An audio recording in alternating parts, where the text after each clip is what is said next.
If you listen really carefully, what you'll hear in the distance is the pathetic silence that indicates the complete capitulation of the entire Republican establishment to Donald Trump. From the network that paid out $787 million for peddling his election lies, to the people pretending to run for president against him. If you were fortunate enough to miss Trump's town hall with Iowa voters last night, fear not, you didn't miss much. Other than the decaf version of the all but certain Republican presidential nominee, who got an opportunity to sound almost normal with an assist from the friendly hosts at Fox. Although Trump did get plenty of chances to prove that he's exactly as dangerous as he seems, as he did some low-energy autocrating, sidestepping a question about political violence by claiming he'd be too busy for retribution against his enemies, but that it wouldn't be too bad if he did. And he tried to explain away his pledge to be a dictator on day one by blaming the media. And the press picks it up. So I said, I'm going to be a dictator for one day. They cut it. They go, I'm going to be a dictator. But they cut the rest of the sentence. No, I am not going to be a dictator. Or he could have just let Sean Hannity bail him out the first time, since now it seems like he really means it. The version of Trump seemingly designed by Lachlan Murdoch to be palatable enough to put on live TV did drop the veil long enough to remind people of color and women exactly who he is. He vowed to create the largest deportation effort in history if he's elected president again, and he bragged about the work of his right-wing Supreme Court. For 54 years, they were trying to get Roe v. Wade terminated, and I did it. And I'm proud to have done it. We did it, and we did something that was a miracle. Trump followed that line about the miracle with a lie about killing babies after birth, which is not a real thing, ever. That also got no pushback from the Fox anchors, of course. Meanwhile, the two Republicans trying to remain relevant in the race spent the night going after not the arsonist atop the Republican field, no, but rather at each other, which our producers have helpfully summarized for you as follows.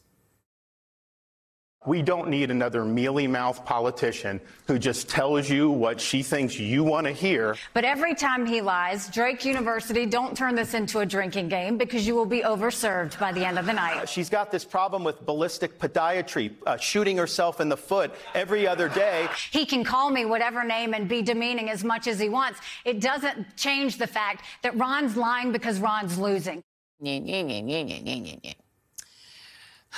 Meanwhile, the rest of the MAGA party has long since moved on, with his MAGA cronies throwing everything at the wall to soothe Trump's fragile little ego by trying, with no evidence, mind you, to make President Biden even Steven with Trump on impeachment. On Wednesday, 2 House committees passed resolutions recommending contempt of Congress charges against the president's son, Hunter Biden, even though Hunter Biden was very much present for one of those hearings yesterday, where Democrats called out Republicans for their lies. The witness accepted the chairman's invitation. It just so happens the witness is here. Let's take a vote. Who wants to hear from Hunter right now, today? Anyone? Come on. Who wants to hear from Hunter? Motion's out of order. Yeah. No one. For some reason, it makes sense to hold Hunter Biden in contempt, who has tried to comply. And let me tell you why nobody wants to talk to y'all behind closed doors, because y'all lie. That's just the bottom line. Joining me now is Maria Teresa Kumar, president of Voto Latino and an MSNBC contributor, and MSNBC political analyst David Jolly, who served in Congress as a Republican before leaving the party, and I still cannot figure out why he's no longer associated with the party. I don't even know where to begin, but I will start with you, MTK. How do you hold someone in contempt for violating a subpoena when they're literally sitting right there? Well, I think they were surprised, and they said, wait a second, he's still there, but I have my talking points. They can't work off the cuff, which is clear, and so they weren't actually able to adapt in the manner that they needed to. But I think this brings up to a larger issue, is that they are trying desperately to pin something, anything, on the president, even if it's his son. And by doing so, it's because they recognize that Trump is such a liability, especially when we saw what happened today in the court, where basically Letitia James is saying not only make sure that he has to pay a $370 billion fine, But at the same, $370 million fine. But at the same time, make sure that he can no longer conduct business as a Trump affiliate in his offices ever again in New York City. And that's huge. And the Republican Congress, they understand that. And that's why this whole thing is a complete ruse against Hunter Biden. It's embarrassing, David, because, you know, first of all, they're saying this guy's in contempt of Congress because he wouldn't come and go before a behind closed doors meeting with us because he wants to testify in public, which you'd think they'd want if they had anything on the president. That's number one. And number two, as Eric Swalwell pointed out, they've got members who refused subpoenas. You know, what, 600 some odd days later, Jim Jordan is still in defiance of a congressional subpoena. How can you say we want our subpoenas to be, we want you to comply with our subpoenas when we ourselves don't comply with subpoenas? Because it's the Republicans. Hypocrisy is their currency.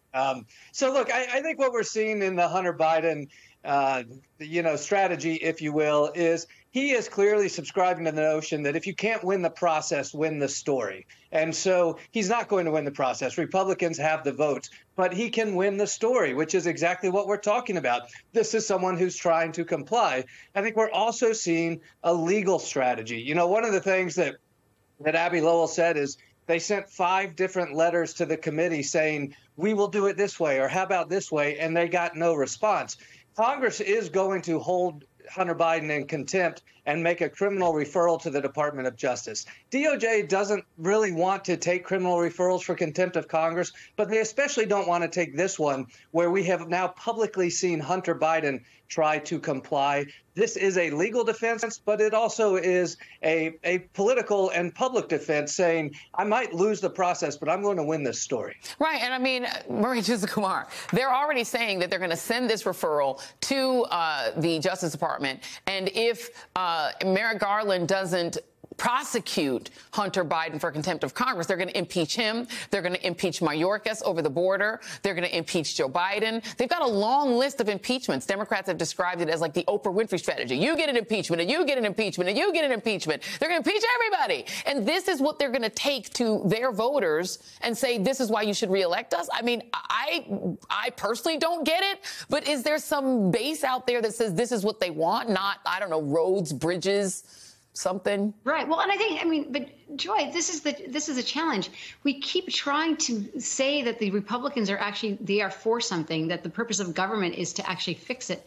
But for many of them, they want to drown government. They want to turn the American people off. They want to make it feel like it's icky and that government cannot do anything. So they are actually following a strategy. And while it will turn some of those folks on of their base, it'll turn a vast majority of Americans off. And so we have to be very clear that it is a strategy, because you are absolutely right. There's so many issues that are facing us right now as a country that we should be tackling. And instead of doing that, they're obfuscating and they're dragging their feet because they don't want to do the tough things, and that's policy and engage in policy changing for betterment of the American people. Yeah, and David Jolly, can we just spare a thought for Chris Christie here, who, give him credit. Look, Lawrence O'Donnell, he had us giggling last night saying that this is the one time he actually had respect for Chris Christie. But I have to say, I do respect what he's tried to do. He is a lonely voice that speaks very plainly, in plain spoken language, about what Trump is, because he knows the man. He said he's known him for 25 years. He knows that he's a crook. He knows he doesn't care about his base at all. What do you think he winds up doing? Because he has said that he's going to do everything he can to prevent Trump from being elected president again. What can he do? Who's his audience? Yeah, I think he possibly ends up speaking at the DNC, endorsing Joe Biden and hitting the campaign trail for him. That certainly reflects his words. Now, I think we have to look at Chris Christie's trajectory over the last decade. I mean, he endorsed Donald Trump initially back in the first race. He led his transition team. He thought he might be vice president. When that didn't work out, things got a little sour. But the one thing you've got to give him credit for is he has been perfectly consistent this race. He was running to be a foil to Donald Trump and to say that Donald Trump is a danger to the country. Well, if Donald Trump is a danger to the country and he is the Republican nominee, then Chris Christie better support Joe Biden publicly, or he will be back having his credentials question. I hope he joins the coalition that supports the reelection of the president. We will see. And then the other issue, MTK, well, the two issues. Republicans want one and don't want the other. The one they want is immigration. They are doing Brown scare again. So far, this does not seem to have cost them as many Latino votes as one might think, because there is somewhat of a base inside of, you know, the Latino base that's for Republicans and Trump. And then there's the abortion one, which they don't want any piece of. Donald Trump tried to kind of walk a line with it and sound reasonable about it, but this is a losing issue for them. Women are going to die. Women are already dying. It's a problem. How do those two issues, you think, play into this election year? So I think, you know, one of the things that we keep talking about in the media is that that Latinos are shifting Republican, and the data, Joy, just doesn't add up, quite frankly. During the midterm elections, what we saw from Pew was that there was a dip in Latino turnout. And the people that turned out were Republican because they did get reached out to. So this is an opportunity for the Democrats to say, if you want to win, you're going to make sure that Latinos that have supported you historically continue to support you at record level. And that means talking to them and investing in them. And to your point, the immigration that's happening at the border, that's not an immigration issue. That's a crisis. And Latino communities all around the country, they want safe borders as well. But you know what they also want? They want to make sure that their loved ones that were essential workers that made sure that we were thriving during COVID, that their families all of a sudden can come out of the shadows if they were undocumented and actually get relief. That's a domestic policy issue. And the Republicans don't want to touch that because they know that even moderate independent Republicans believe that someone who's been paying taxes here for 20, 30 years, they too deserve a shot at the American dream in a fair, square way. I also think that whole abortion issue is absolutely a loser. And he knows, that's why Trump knows that. And the Republicans are trying to backpedal, but that's too late. Absolutely. And a national abortion ban. I don't know how they think that's the answer. That doesn't even make sense.